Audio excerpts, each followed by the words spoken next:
출애굽기 3장 1절에서 12절까지입니다. 한 절씩 교독해서 봉독하도록 하겠습니다. 모세는 미디안 제사장인 그의 장인 이드로의 양떼를 치는 목자가 되었다.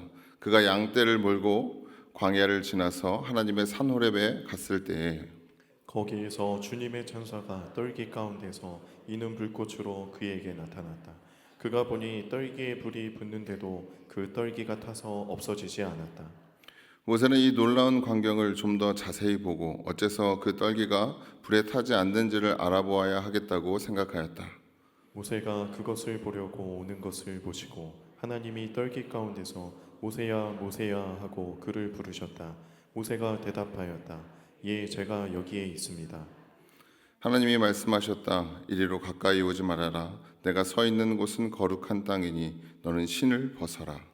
하나님이 또 말씀하셨다. 나는 너희 조상의 하나님 곧 아브라함의 하나님 이삭의 하나님 야곱의 하나님이다. 모세는 하나님을 뵙기가 두려워서 얼굴을 가렸다. 주님께서 다시 말씀하셨다. 나는 이집트에 있는 나의 백성이 고통받는 것을 똑똑히 보았고 또 억압 때문에 괴로워서 부르짖는 소리를 들었다. 그러므로 나는 그들의 고난을 분명히 한다. 이제 내가 내려가서 이집트 사람의 소나기에서 그들을 구하여 이 땅으로부터 저 아름답고 넓은 땅 젖과 꿀이 흐르는 땅 곧 가나안 사람과 헷 사람과 아모리 사람과 브리스 사람과 히위 사람과 여부스 사람이 사는 곳으로 데려가려고 한다. 지금도 이스라엘 자손이 부르짖는 소리가 나에게 들린다. 이집트 사람들이 그들을 학대하는 것도 보인다. 이제 나는 너를 바로에게 보내어 나의 백성 이스라엘 자손을 이집트에서 이끌어내게 하겠다. 모세가 하나님께 아뢰었다. 제가 무엇이라고 감히 바로에게 가서 이스라엘 자손을 이집트에서 이끌어내겠습니까? 하나님이 대답하셨다. 내가 너와 함께 있겠다. 내가 이 백성을 이집트에서 이끌어낸 다음에 너희가 이 산 위에서 하나님을 예배하게 될 때에 그것이 바로 내가 너를 보냈다는 징표가 될 것이다. 아멘. 누구에게나 인생에 암흑기가 있죠. 끝이 마치 동굴을 지나가는 것 같은, 정말 볕이 들지 않을 것 같은, 소위 바닥을 치는 경험을 누구나 합니다. 누군가에는 그것이 물질의 암흑기일 수도 있고요. 누군가에게는 관계, 또 누군가에게는 자존감의 암흑기일 수도 있습니다. 때로는 모든 것이 정말 다 합쳐진 총체적 난국을 만날 때도 분명히 있습니다. 오늘 말씀 가운데 떨기나무에 이 하나님을 만나기 전에 모세가 사실 그런 상황이었습니다. 최악의 상황이었죠. 부귀영화를 누리며 모든 것을 누릴 수 있었던 왕자의 지위도 잃었고요. 의리의리한 이집트의 궁전에서 살다가 이제 이집트에 사는 평민들보다도 못한 정말 광야에서 이방신을 섬기는 집의 사위가 되어서 살았습니다. 뿐만 아니라 모세는 자기 동족인 히브리 사람 때문에 이집트 사람을 죽였는데 그로 인해서 살인자가 돼서 도망치는 신세가 되었습니다. 그야말로 돈도 명예도 어디 있을 곳도 없는, 도망치다가 이방신을 섬기는 집안과 결혼까지 한, 정말 자존감까지도 바닥을 친 그런 상태의 모세였습니다. 그런 상태에서 모세는 무려 40년이라는 시간을 동안 미디안 광야에서 보내고 있습니다. 정말 오랜 시간을 이 바닥의 생활을 경험하고 있는 것이죠. 이게 사실은 여러분 이 좌절 경험해 보신 분들은 당연히 아시겠지만 이게 하루 이틀, 일주일, 1년, 2년 이 정도까지는 그래도 버틸만 할 수 있습니다. 어느 순간 희망이 있을 것 같거든요. 근데 이게 10년이고 20년이고 30년이고 40년을 지속되다 보면 그래 내 인생은 그냥 이게 다지 라고 생각할 때가 있습니다. 근데 그렇게 살던 어느 날 모세는 호렙산에서 놀라운 광경을 목격하죠. 떨기나무에 불이 붙었는데 이 떨기나무가 타지 않고 멀쩡한 겁니다. 불이 붙었는데 타지 않는 나무라 정말 놀라운 일이죠. 사실 우리는 이 이야기를 성경을 통해 알고 있기 때문에 그래 떨기나무 불 붙었는데 안 탔어. 그거 하나님 오신 거야. 이렇게 알고 있지만 정말 이 모세의 입장에서는 정말 듣도 보도 못한 놀라운 일이 눈앞에 펼쳐진 것이죠. 게다가 그 불꽃 가운데 하나님이 말씀하시니까 얼마나 납득이 되지 않는 상황에서 얼마나 놀라운 경험을 하는 것입니까? 그 순간 모세는 호기심이 생겼습니다. 그래서 더 가까이 갑니다. 더 가까이. 도대체 왜 이게 타지 않는 거지? 무슨 일이 있는 거지? 그런 모세에게 하나님이 불꽃 가운데서 말씀하시는데 그 말씀의 내용이 어떻습니까? 하나님의 계획이 어떻습니까? 모세를 통해 이스라엘 백성들을 구원할 그 구원의 계획을 말씀하십니다. 모세가 하나님의 엄청난 사역에 앞으로 쓰임 받게 될 거다라는 것을 누군가를 통해서 듣는 것도 아니고 하나님이 말씀하시는 겁니다. 모세가 이제 하나님의 쓰임 받는 자로서 살아가게 될 것이라는 것을 스스로 알게 되는 것이죠. 이스라엘 민족 구원의 중심에 모세가 중추적인 역할을 감당하게 될 것이라는 말씀입니다. 여러분, 그리스도인이라면 사실 우리가 기도하면서 늘 하는 기도의 제목이 무엇입니까? 하나님, 내가 주님께 쓰임 받게 해주세요. 하나님, 내가 우리 교회에서 그래도 아주 작은 역할이라도 감당하면서 하나님께 쓰임 받게 해주세요. 또 우리 젊은 청년들이나 또 학생들 같은 경우에는 주님, 내 인생에 하나님께 쓰임 받는 인생이 되게 해달라고 수련회를 갈 때마다 또 예배할 때마다 기도하지 않겠습니까? 또 능력에 능력을 더해 달라고 기도할 것입니다. 그런 측면에서 모세는 모든 그리스도인들의 로망이죠. 비록 40년의 암흑기를 거쳤지만 지금 하나님께서 한 민족을 구원하는 계획에 네가 중추적인 역할을 할 거라고 말씀하고 있는 것 아니겠습니까? 얼마나 하나님에게 이 약속이 귀한 약속입니까? 근데 이렇게 쓰임 받는 모세, 이 모세의 어떤 모습을 보고 하나님이 쓰시는 것일까요? 사실 모세는 이 상황이 그리 좋은 상황이 아니었지 않습니까? 별로 좋은 상황도 아닌데 하나님께서 사용하겠다고 말씀하십니다. 지금 잘 나가고 있는 모세도 아니고 어떤 능력이 있어서 사람들에게 인정받는, 주목받는 상태도 아니고, 그렇다고 이 광야에서 어떤 떼돈을 번 것도 아니고, 그리고 어떤 갑자기 왕위를 찬탈한 것도 아니지 않습니까? 왜 하나님은 이 모세를 사용하신다고 말씀하시는 것일까? 2절 말씀을 통해서 유추해 볼 수 있는 것은 하나님께서는 모세의 연약한 부분을 보고 계시다는 것입니다. 하나님께서 모세가 잘나서 쓰신 것이 아닙니다. 하나님께서 모세를 부르실 당시 모세는 살인자였고 도망자였습니다. 양치는 목동에 불과했습니다. 심지어 자신의 민족이 믿고 있는 하나님도 아니라 광야에서 이단 신을 모시는 사람의 사위가 되지 않았습니까? 그런 하나님은 그런 모세를 들어 쓰셨습니다. 모세는 우리와 딱히 다르지 않습니다. 아무런 힘이 없고 나약했습니다. 아니, 우리보다 더했죠. 적어도 우리는 살인자는 아니지 않습니까? 적어도 우리는 도망 다니진 않지 않습니까? 하지만 하나님께서는 그런 모세를 사용하십니다. 2절 말씀을 함께 볼까요? 2절 말씀 함께 읽겠습니다. 주님의 천사가 떨기 가운데서 이는 불꽃으로 그에게 나타났다. 그가 보니 떨기에 불이 붙는데도 그 떨기가 타서 없어지지 않았다. 아멘. 떨기나무에는 연약하다라는 뜻을 가지고 있습니다. 게다가 떨기나무 가지는 여러분 보신 적이 있는지 모르겠지만 굉장히 가지가 얇습니다. 바람이 불면 흔들리는 느티나무처럼 정말 가지가 얇고요. 그렇다고 느티나무처럼 크게 자라지도 않습니다. 정말 아주 작게 그리고 또 얇게 자란 것이 떨기나무입니다. 그 떨기나무에 불이 붙는다면 어떻겠습니까? 금방 타서 화르륵 타고 없어져 버릴 그런 나무입니다. 그런데 그 떨기나무에 불이 붙었는데 타지 않는 것이죠. 하나님께서 떨기나무를 사용하셔서 불로 임재하셨는데 불이 붙은 떨기나무는 타지 않습니다. 사랑하는 성도 여러분, 하나님께서 사용하시고자 하면 그 나무의 어떠함은 아무런 상관이 없습니다. 중요하지 않습니다. 하나님이 사용하시고자 하면 우리의 어떠함은 크게 중요하지 않습니다. 하나님이 임하시면 되는 것입니다. 하나님이 동행하시면 되는 것입니다. 왜 그렇습니까? 하나님은 사람의 상식을 초월하여서 역사하시는 하나님이기 때문에 그렇습니다. 우리를 태워서 일하시지 않습니다. 우리를 연료 삼아 일하시지 않습니다. 우리가 재가 될 때까지 태워가면서 일하시지 않습니다. 떨기나무에 하나님의 불이 붙었는데 연약한 떨기나무는 전혀 타지 않았습니다. 마찬가지로 연약한 우리에게 하나님이 임재하시면 떨기나무와 같이 우리는 얼마든지 하나님의 일을 감당할 수 있습니다. 우리의 인생 가운데서도 마찬가지입니다.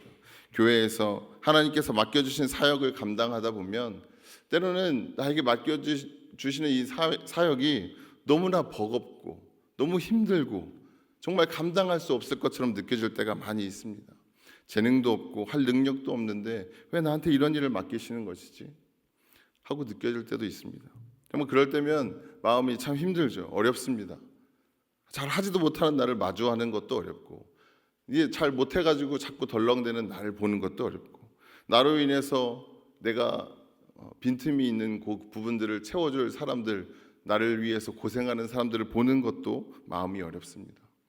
저도 그랬습니다. 사실 저는 누군가가 저에게 승준아, 너가 예체능 중에 가장 자신 없는 게 뭐냐라고 물어보면 제가 대답할 것은 딱 두 가지입니다. 음악과 미술입니다.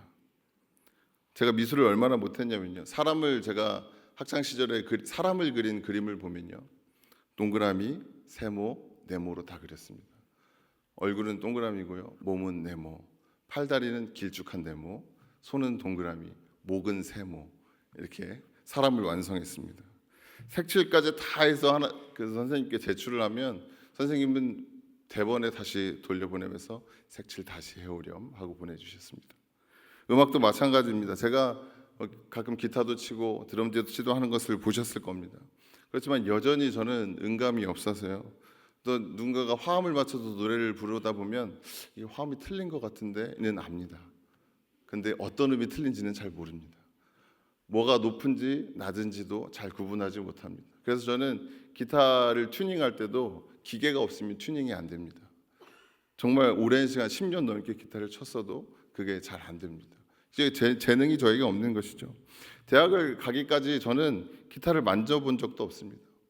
제가 감신대를 진학하고 신학생으로 생판 모르는 교회에서 사역을 처음 시작할 때 정말 해본 적도 없는 영상 편집을 해야 되고, 또 포스터도 만들어야 되고, 찬양인들도 해야 되는 겁니다. 미술에도 음악에도 재능이 없던 저는 정말 엄청나게 부담으로 다가왔습니다. 잘 못해서 스스로도 너무나 아쉬웠습니다. 잘해보려고 선배들한테 얘기해서 디자인 관련된 책들도 얻어서 보고, 기타도 정말 엄청나게 연습했습니다. 그리고 지금은 우리 교회에서 잘 쓰임받고 있고 쓰임받는 것에 감사하고 있습니다. 지금에 와서 생각해보면 저에게 없던 재능이 갑자기 생긴 것은 아닙니다. 전 여전히 재능이 없습니다. 능력도 없습니다. 여전히 튜너가 없으면 튜닝할 수 없고요, 여전히 포스터를 만들거나 영상 편집을 할 때는 다른 사람이 만든 걸 열심히 보면서 디테일하게 따라합니다. 그게 제가 할 수 있는 전부입니다. 하지만 하나님은 저를 사용하고 계십니다. 능력이 없는 저를 사용하고 계십니다. 그래서 저는 기쁨으로 쓰임 받고자 합니다. 어차피 떨기나무는 타지 않으니까요. 어차피 저는 하나님께서 일하시는 도구이기 때문에 그렇습니다. 하나님은 나를 태우지 않습니다. 하나님이 나를 통해 일하십니다. 하나님께 능력받고 하나님께서 주시는 힘으로 그 사역들을 감당할 때 분명히 하나님은 넉넉히 감당할 만한 능력과 힘을 부어주시는 줄로 믿습니다. 만약 제가 저의 연약함, 저의 부족함을 드러내면서 피력하면서 전사님, 목사님, 저 이거 할 수 없습니다, 이거 더 잘하는 사람에게 맡기셔야 합니다, 이거 이렇게 가다가는 이 일 망합니다 라고 이야기했다면 전 여전히 할 수 없었을 것입니다. 그래서 우리는 하나님의 사명 앞에 서 있을 때 나의 연약함을 묵상하는 것이 아니라 하나님의 전능하심을 의지해야 하는 것입니다. 하나님의 사명은 내 힘이 아니라 하나님의 능력으로 하는 것이기 때문에 그렇습니다. 중요한 것은 나의 어떠함이 아닙니다. 나의 상황이 아닙니다. 우리가 하나님을 의지하고 하나님을 신뢰한다면 하나님은 저와 여러분을 통해서 일하게 되실 줄로 믿습니다. 사랑하는 성도 여러분, 나의 연약함이 아니라 하나님의 전능하심을 묵상하시길 바랍니다. 그 하나님을 신뢰하시길 바랍니다. 그래서 하나님의 전능하심을 힘입어 크게 쓰임받는 저와 여러분들이 다 되시기를 간절히 소망합니다. 5절 말씀 보겠습니다. 5절 말씀 함께 읽겠습니다. 이리로 가까이 오지 말아라. 이리로 가까이 오지 말아라부터 읽겠습니다. 이리로 가까이 오지 말아라. 내가 서 있는 곳은 거룩한 땅이니 너는 신을 벗어라. 아멘. 하나님께서 모세를 부르시면서 하신 말씀이죠. 이 말씀은 하나님께서 모세에게 자신의 모든 것을 내려놓으라고 말씀하시는 겁니다. 내가 서 있는 곳은 거룩한 땅이니까 너는 신을 벗어라. 나에게 갖고 오지 말아라. 고대 근동지방에서는 자유인들만, 평민들만 신발을 착용했고 이 종들은 신을 신고 다닐 수가 없었습니다.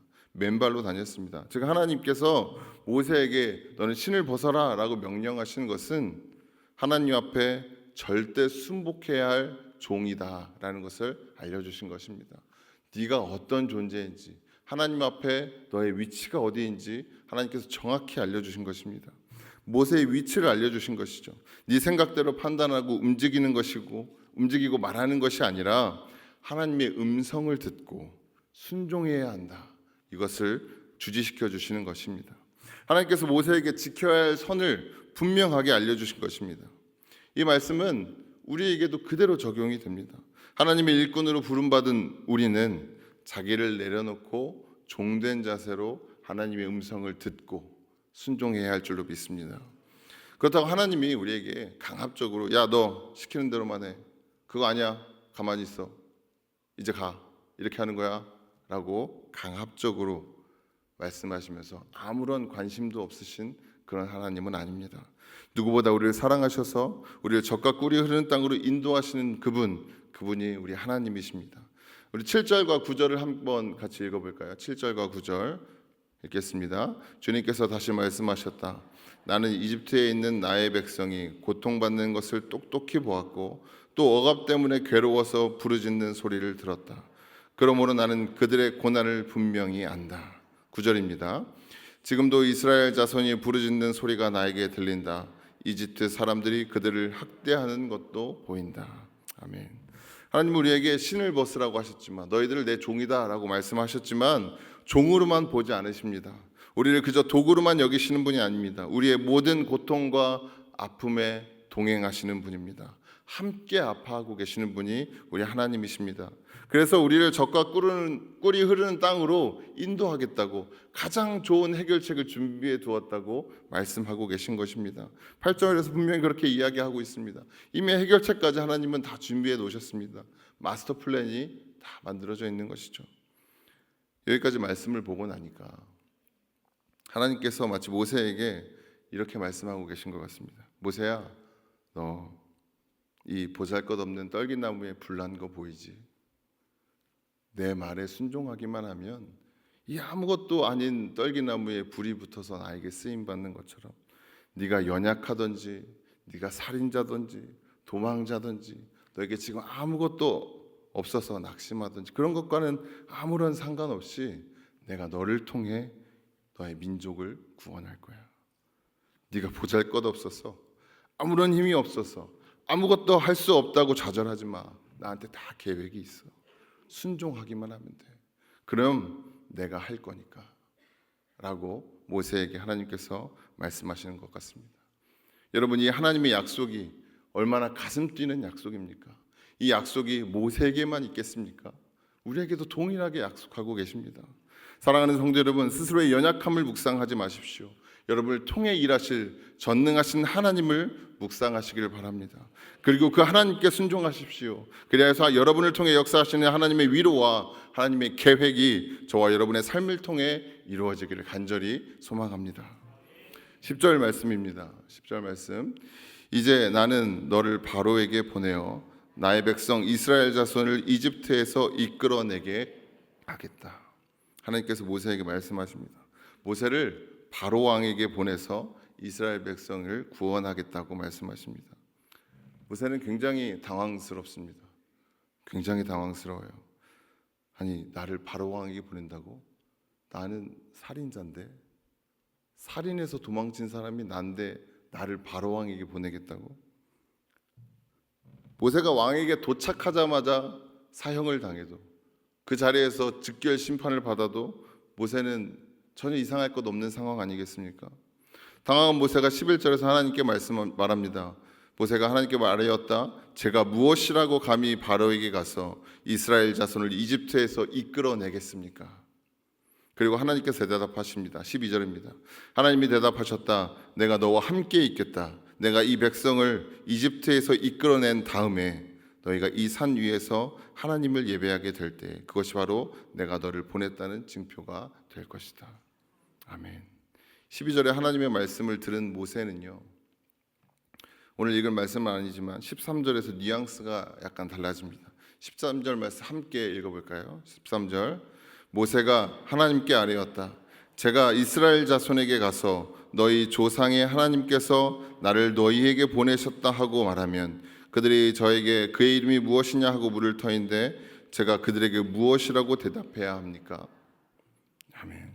11절까지는 내 주제가 되지 않아서 하나님 못하겠습니다. 나 이거 감당할 수 없습니다. 이거 내가 할 수 있는 일 아닙니다. 라고 말하는 것입니다. 근데 12절을 하나님의 말씀을 듣고 나서 13절에서 대답하는 모세의 태도는 약간 달라졌습니다. 어떻게 달라졌습니까? 내가 어떻게 해야 하겠냐고 물어봅니다. 내가 그들에게 무엇이라고 대답해야 합니까? 무엇입니까? 하나님께서 함께 하시면 내가 예전에는 할 수 없었는데 하나님께서 12절에서 함께 하신다고 약속하셨으니 내가 할 수 있겠습니다. 근데 이럴 때 내가 어떻게 해야 하겠습니까? 물어보는 겁니다. 모세는 13절에서 분명히 바뀌었습니다. 이제 본인이 할 수 있다고 믿는 것입니다. 왜 그렇습니까? 하나님께서 동행하시니까, 하나님께서 함께 하시니까. 모세가 상황이 변했습니까? 모세는 아무것도 달라지지 않았습니다. 달라진 건 단 하나, 하나님께서 함께 하신다는 약속을 주신 것입니다. 만약 모세가 끝까지 못하겠다고 했으면 하나님이 약속을 듣고서도 하나님 저는 지금 달라진 게 없는데요, 제가 할 수 있는 건 아무것도 없는데요, 여전히 저는 도망자고 살인자고 여전히 저는 이 민족들 가운데서 이방신을 섬기는 사람의 사위인데요, 제가 무엇을 할 수 있겠습니까? 라고 했으면 모세가 홍해를 가를 일도 없었고요, 모세가 하나님께 십계명을 받을 일도 없었을 것입니다. 하지만 모세는 함께 하시겠다는 하나님의 약속을 믿고 그 능력에 하나님을 믿었기 때문에 쓰임 받을 수 있었던 것입니다. 본문에 나오는 모세와 같이 우리도 연약합니다. 아니 어쩌면 모세가 훨씬 더 기구하죠. 그럼에도 모세는 하나님께 순종함으로 하나님의 약속을 믿음으로 하나님의 놀라운 일에 쓰임 받았습니다. 하지만 그렇다고 모세가 하는 일이 쉽지만은 않았습니다. 물론 고비도 있었습니다. 모세가 하나님의 말씀에 순종하며 하나님의 백성들을 이끌고자 했지만 이스라엘 백성들은 늘상 불평불만이었습니다. 왜 물이 없습니까? 왜 고기가 없습니까? 백성들은 하나님을 신뢰하지 못하는 것이죠. 그리고 결국 그 불평불만과 하나님을 향한 불신이 씨앗이 되어서 그들 중 어느 누구도 가나안 땅에 들어갈 수 없었습니다. 하나님이 세우시고 하나님이 인도하시는 그 리더를 신뢰하지 못하고 순종하지 못한 까닭이었습니다. 우리도 마찬가지입니다. 모세와 같이 우리의 연약함을 인정하고 하나님의 말씀에 순종해야 합니다. 그리고 동시에 하나님께서 세우신 인도자의 말에 순종해야 할 줄로 믿습니다. 하나님께서 세우신 그 리더십에 순종해야 될 줄로 믿습니다. 속장님에게, 선교회장님에게, 교사에게, 부장교사에게, 집사님들에게, 권사님들에게, 장로님들에게, 목사님들에게, 담임 목사님에게 순종할 수 있어야 합니다. 그 리더를 세우신 하나님께서 그들을 통해 일하시기 때문입니다. 백성들이 보기에는 모세의 결정들이 그리 타당하지 않았습니다. 납득이 되지 않았습니다. 모세 이스라엘 백성들 가운데 똑똑한 사람이 없었겠습니까? 그들 중에 이치를 파악할 수 없는 사람들만 있었겠습니까? 다들 멍청이들만 있었습니까? 그들 중에도 분명히 똑똑한 사람이 있었고 그들 중에도 분명히 머리가 팽팽 돌아가는 사람이 있었습니다. 그러나 하나님은 인간의 머리에, 인간의 두뇌, 인간의 판단에 갇혀서 일하시는 분이 아닙니다. 그 결정들은 백성들이 납득할 수 없었던 그 결정들은 늘 하나님의 결정이었고 그 결정은 이스라엘 백성들을 살려내었습니다. 우리가 하나님을 신뢰하게 될 때, 하나님께서 세우신 리더십에 순종하게 될 때, 그렇게 될 때 비로소 우리 좋은 교회가 날로 날로 더욱더 큰 하나님의 일들을 감당하게 될 줄로 믿습니다. 모세는 분명 보잘것없는 존재였습니다. 하지만 순종하는 모세는 결코 보잘것없는 존재가 아니었습니다. 왜냐하면 그 모세는 하나님을 신뢰하여서 하나님이 사랑하시는, 하나님이 사용하시는 하나님의 능력을 가지고 있는 사람이었기 때문입니다. 그리고 결국 그 모세를 통해 하나님은 세계 최강의 나라였던 이집트에서 이스라엘 민족을 구원을 해내셨습니다. 그리고 가나안 땅으로 인도하셨습니다. 사랑하는 성도 여러분, 바라기는 우리 좋은교회 모든 성도님들이 하나님을 신뢰하여서 때로는 이해가 되지 않고 때로는 힘겹더라도 순종하는 가운데 하나님의 크신 일들에 쓰임받게 되기를 간절히 소망합니다. 전능하신 하나님을 신뢰하시기 바랍니다. 우리가 믿는 하나님을 신뢰하시기 바랍니다. 세상의 그 어떤 힘보다도 그 모든 힘들을 창조하신 하나님을 신뢰하셔서 그 하나님과 동행하시는 가운데 하나님께 크게 쓰임받는 저와 여러분들이 다 되시기를 간절히 소망합니다. 사랑의 하나님, 이 3일 밤 우리가 함께 모여 주님께 예배하게 하시니 감사합니다. 주님, 모세가 하나님께 쓰임받았던 것처럼 우리도 우리의 삶의 자리에서 주님께 쓰임받는 인생이 되기를 소망합니다. 우리가 비록 연약하지만 주님 앞에 아무것도 내세울 것 없는 보잘것없는 존재들이지만 주님께서 동행하시고 주님께서 능력 주시면 우리가 주님 안에서 무엇이든 할 수 있다는 것을 믿습니다. 우리가 전능하신 하나님을 믿게 하시고 그 주님께서 우리와 동행하고 계심을 신뢰하게 하셔서 우리의 모든 인생의 순간순간마다 주님의 말씀에 순종하며 주님의 능력을 힘입어 주님의 일을 감당하게 하여 주시옵소서. 주님, 담임 목사님께서 해외 출타 중에 있습니다. 모든 일정 가운데 지켜 보호하여 주시옵소서. 주님의 놀라운 은혜가 있어서 모든 과정들이 목회의 자양분이 되게 하시고 좋은 교회 성장의 밑거름이 되게 하여 주시옵소서.